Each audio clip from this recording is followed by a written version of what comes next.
Well, tonight, those witnesses here in Deltaville tell me they heard the plane before they heard it crash here behind us here in Deltaville. Investigators for hours, state and federal, worked to figure out exactly what happened.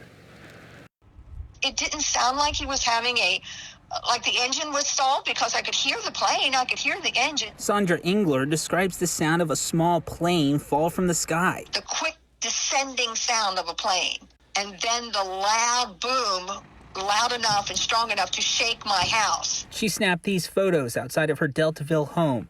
Large gray smoke billowing in the distance. And I thought about what precipitated or what happened leading up to this crash. How did it happen? Phil Spencer's vacation property borders the site of the crash along the Rappahannock River. My first thought would be that individual that was in that plane.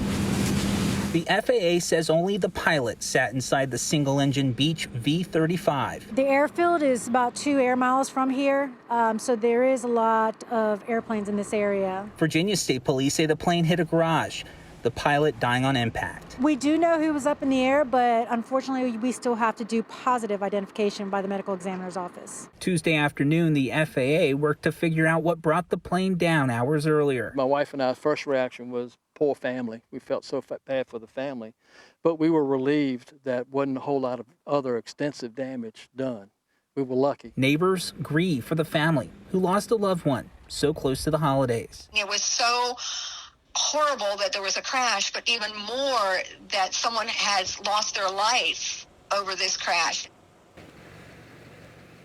And Virginia State Police is not yet identifying who the pilot may be based on the flight records. They say it's still unclear exactly where he was headed, but tonight the FAA says thankfully no one else was hurt.